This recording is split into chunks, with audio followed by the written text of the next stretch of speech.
Article 21 साल का जो हो गया है बंदा, 21 साल का जो लड़का हो गया है, उसको लाइफ का मतलब समझ आ जाता है। तो यही है आर्टिकल 21 का मतलब। आर्टिकल 21 राइट टू लाइफ है ना, राइट टू लाइफ इसको। हेलो दोस्तों, आज की इस वीडियो में हम बात करेंगे 12 से लेके 50 आर्टिकल्स तक उसको कैसे याद करें इजी तरीके से। ऐसा याद करा दूंगा जो कि आप कभी जिंदगी में नहीं भूलोगे ये आर्टिकल्स, और इसको किससे रिलेट होता है ये आर्टिकल्स। तो चलिए शुरू करते हैं।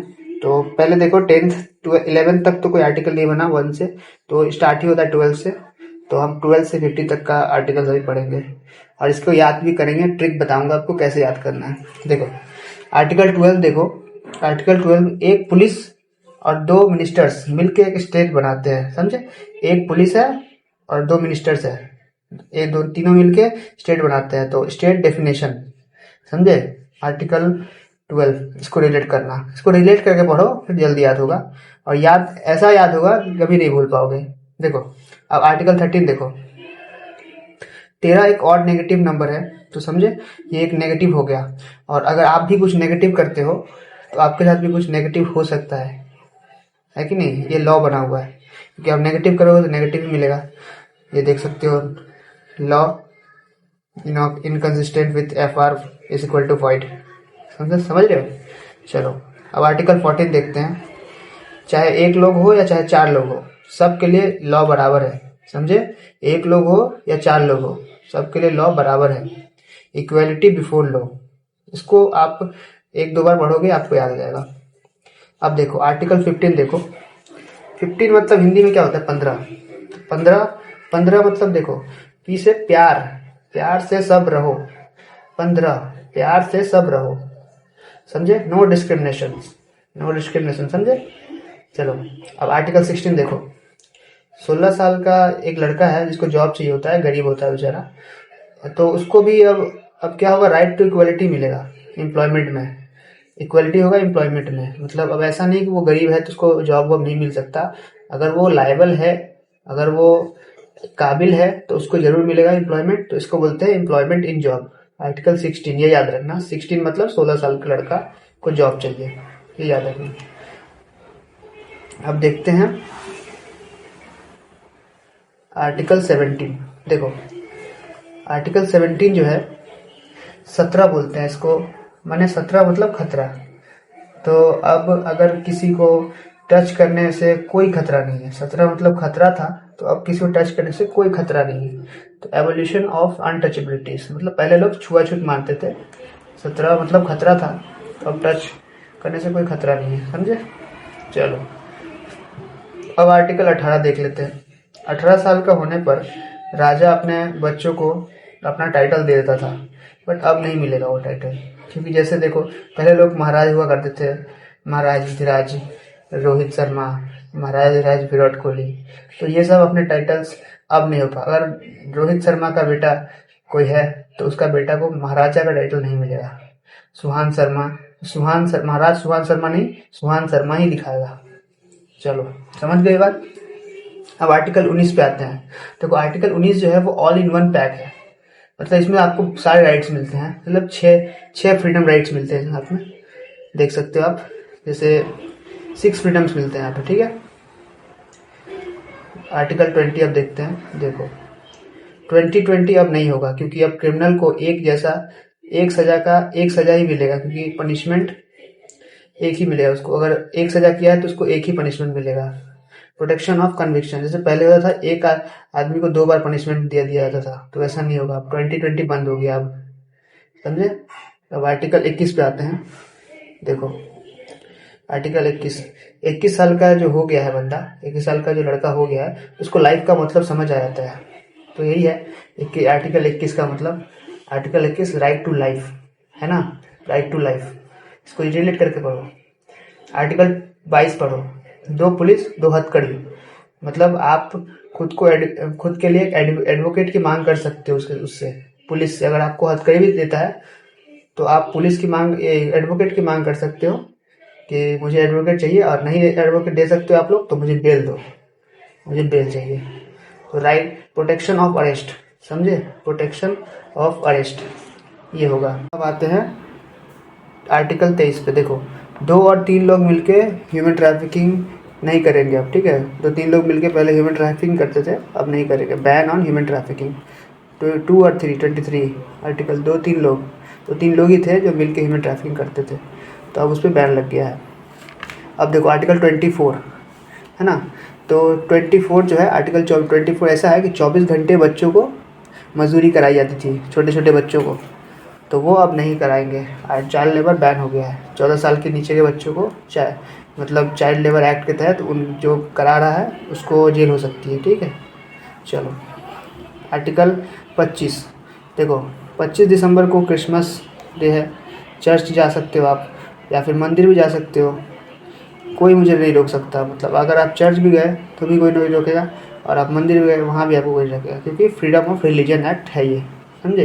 25 दिसंबर इसको रिलेट करके पढ़ो, आर्टिकल 25 25 दिसंबर, ठीक है। मंदिर मस्जिद कहीं भी जाओ आप, आपको कोई नहीं रोकेगा, फ्रीडम ऑफ रिलीजन है आपका। अब देखो आर्टिकल 26 26 जनवरी देश आज़ाद हुआ था, ठीक है। तो अब जब देश आज़ाद हो गया तो सब अपना अपना धर्म खुद संभालो भाई। जब देश आज़ाद हो गया है तो खुद संभालो ना अपना देश, खुद रिलीजन संभालो अपना, ठीक है। तो ये है, तो फ्रीडम ऑफ रिलीजन हो गया था आर्टिकल, इसमें क्या बोलते हैं, फ्रीडम ऑफ रिलीजन आर्टिकल 25 में था।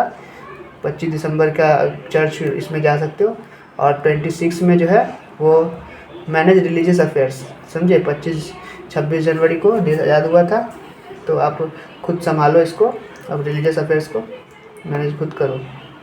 अब देखो 27, तो 27% GST समझते हो ना, 27% GST। अब कुछ नहीं लगा GST रिलीजन पे, धर्म पे कोई GST नहीं।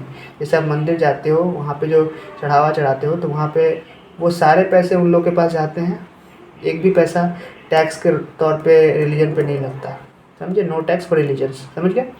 अब देखो आर्टिकल 28, टीचर बोला आज 28 तारीख है, फरवरी है, तो आज धर्म के बारे में कुछ पढ़ते हैं, ठीक है। देखो 28 तारीख है, आज धर्म के बारे में कुछ पढ़ते हैं। तो एक बच्चा बोला है नहीं सर, धर्म के बारे में गवर्नमेंट स्कूल में किसी भी धर्म के बारे में पढ़ाना मना है आर्टिकल 28 के तहत। तो सर भी समझ गए, चलो ठीक है। आर्टिकल 28 ये याद रखना, आर्टिकल 28 फरवरी को एक सर है वो धर्म के बारे में पढ़ा रहे थे, तो बच्चे बोले नहीं सर नहीं पढ़ाना है, तो no religious teaching in government school, ठीक है।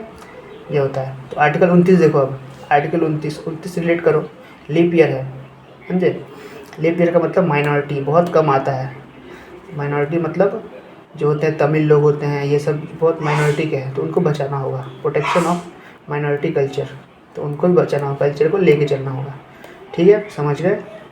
अब आर्टिकल 30 देखो, आर्टिकल 30 क्या कहता है, 30% जो कोटा है कॉलेज में माइनॉरिटी के लिए होगा, समझे। 30% जो कोटा है, जो माइनॉरिटी की बात अभी मैं कर रहा था, 29 और 30, अगर क्वेश्चन में पूछ दिया कि 29 और 30 किससे रिलेटेड है, तो आप माइनॉरिटी सेलेक्ट करके आ जाओगे, ठीक है। चलो, तो माइनॉरिटी इंस्टीट्यूशन के लिए 30% कोटा रहता है, ठीक है। आर्टिकल 31 देखो, मतलब 31 तो बना ही नहीं है, तो तुम क्या देखोगे, रहने दो। चलो आर्टिकल 32 देखो, 32 ये जो है 32 दांत होते हैं ना हमारे, 32 दांत तुम्हारे तोड़ दिए जाएंगे, ठीक है। अगर कॉन्स्टिट्यूशन तोड़ते हो तो, right to constitutional remedies, constitution तोड़ेगो तो 32 दांत टूट जाओगे, ठीक है।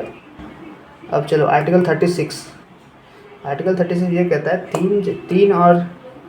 तीन और 6 जैसे मैथ्स वाले होते हैं ना, 3 मतलब देखो, 3 मतलब दिल्ली पुलिस, 3 दिल्ली पुलिस और 6 सूरत पुलिस, सब है directive principle of state policy. 3 Delhi police, 6 Surat police, directive principle state policy, DPSP directive principle state policy, याद हो जाएगा। चलो आर्टिकल 37 देखते हैं। 37 मतलब 37 डिग्री सेल्सियस अपना बॉडी का टेम्परेचर होता है, तो 37 डिग्री में बुखार हो गया है, तो अब बुखार में डॉक्टर बोल रहे हैं एडवाइस क्या है, तुमको अब एडवाइस चाहिए, बुखार है, अब तुमको दवा नहीं एडवाइस चाहिए, ठीक है। तो DPSP जो होता है directive principle of state policy, वो आप पे थोपा नहीं जा सकता, वो बस एक एडवाइस है, ठीक है, वो बस आपको एक एडवाइस सजेशन दिया जाता है, तो इसके तहत ही ये आर्टिकल 37 आता है। चलो 38 पे आते हैं। 38 ये कहता है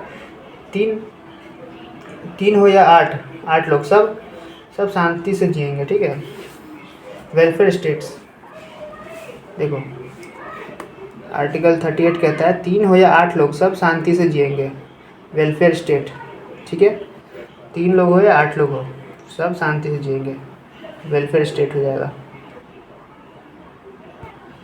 अब देखो आर्टिकल 39, देखो 3 और 9 होता है ना, 3 हो या 3x सबको सेम राशन मिलेगा, ठीक है। 3 हो या 3x सबको सेम राशन मिलेगा, डायरेक्टिव प्रिंसिपल ऑफ बेसिस, है ना। 3 लोग है या 9 लोग आए, सबको सेम राशन ही मिलेगा। तो अब देखो 40 साल का जो बुढ़ा है वो सरपंच है, तो ये हो जाएगा पंचायती राज, है ना। 40 साल का बुढ़ा है वो सरपंच है, ये याद हो जाएगा तुमको आराम से। अब देखो 41, देखो 4 और 1, 4-1 है ना। 4 दिन आप काम करो, 1 दिन पढ़ाई करो, वो भी अब लागू हो गया इसमें।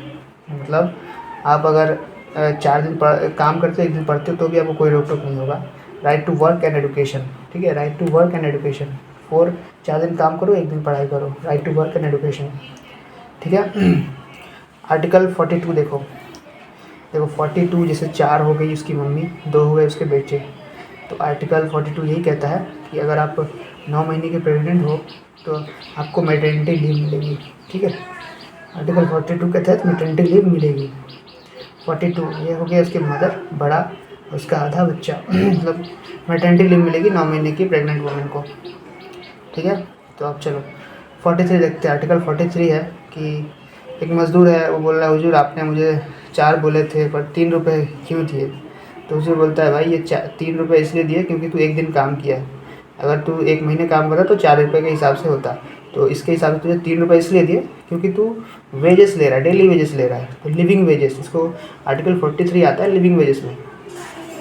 और आर्टिकल 43A आता है वर्कर्स इन मैनेजमेंट, मतलब दोनों एक रिलेटेड है। वर्कर्स इन मैनेजमेंट मतलब ऐड, ए से ऐड, समझे, ए से ऐड होता है वर्कर्स, ये याद रखना। अब देखो आर्टिकल 44 देखो, 44 देख के तुम्हें समझ आ रहा होगा, 2 शादियाँ, 2 शादियाँ, ठीक है। 2 शादियाँ करना अब होगा जेल, समझे, 2 शादियाँ करोगे तो जेल होगी। यूनिफॉर्म सिविल कोड को ऑर्डर है ये, समझे, यूनिफॉर्म सिविल कोड यही है। अब देखो आर्टिकल 45 देखो, सोचो 4 और 5 क्लास के बच्चे को 14 साल की एज तक पढ़ाना अनिवार्य है, मतलब ज़रूरी है। 4-5 क्लास तक के बच्चे को 4-5 क्लास मतलब समझो, इसे रिलेट करो, 4-5 क्लास 14 साल के बच्चों को मतलब अनिवार्य है, पढ़ाना अनिवार्य है। Free and compulsory education till 14 years, ठीक है, ये देखो, ठीक है, 14 ईयर्स। अब आर्टिकल 46 देखो, नो बस एंड 40 नंबर जो बस है आर्टिकल 46 में, 40 नंबर बस जो जाती है, कहाँ जाती है, 40 नंबर बस SC/ST कॉलोनी जाती है, ठीक है, SC/ST अपलिफ्टमेंट, समझ जाओगे। अब देखो आर्टिकल 47 देखो, 47 किलो का बंदा डॉक्टर के पास गया, उसने कहा, डॉक्टर ने उसको कहा कि मुझे न्यूट्रिशन की ज़रूरत है, ठीक है। 47 साल का एक बंदा है, उसको न्यूट्रिशन की ज़रूरत है, डॉक्टर ने कहा, तो न्यूट्रिशन एंड पब्लिक हेल्थ, समझे, इसके तहत आता है आर्टिकल 47। अब आर्टिकल 48 किसके तहत आता है, आर्टिकल 48 मतलब 48 काऊ है तो उनके बच्चे का जो वेट है वो 48 किलो है सबका, और खेत को सुधारो, इसके तहत आता है। Organisation of agriculture animal husbandry, समझ गए इसको, ये रिलेट कर लिया, थोड़ा मोड़ा देखोगे याद हो जाएगा। अब देखो आर्टिकल 49, 1949 में कॉन्स्टिट्यूशन बना, ठीक है, तो अब उसको उसके मोनूमेंट्स को तो बचाना होगा ना, तो मोनूमेंट ताजमहल को भी प्रोटेक्ट करना होगा, प्रोटेक्शन ऑफ मोनूमेंट्स। 1949 में कॉन्स्टिट्यूशन बना, और मोनूमेंट्स जैसे ताजमहल हुआ उसको प्रोटेक्ट करना होगा, प्रोटेक्शन ऑफ मोनूमेंट्स। आर्टिकल 50 देखो, 50,000 कमाने वाला जज जो है, 50,000 कमाने वाला कलेक्टर से झगड़ा हो जाएगा ना उसका, और दोनों 50-50 कमाता है, इसलिए दोनों को अलग कर दिया गया, दोनों अलग अलग जगह पर रहेंगे, सेपरेशन रहेगा। तो separation of judiciary from executive, judiciary देखो, separation of judiciary from executive. समझे? इतना याद हो जाएगा आपको 100%। एक बार से 2 बार वीडियो देखो, आपको कभी नहीं भूलोगे, मैं गारंटी के साथ बोल सकता हूँ। समझे? हैंडराइटिंग थोड़ी ख़राब है तो आप एडजस्ट कर लेना, बट इसको अच्छे से समझ लो। मैंने जैसे बताया वैसे समझो, आप कभी नहीं भूलोगे। तो आज के लिए इतना ही, मिलते हैं अगले वीडियो में। धन्यवाद।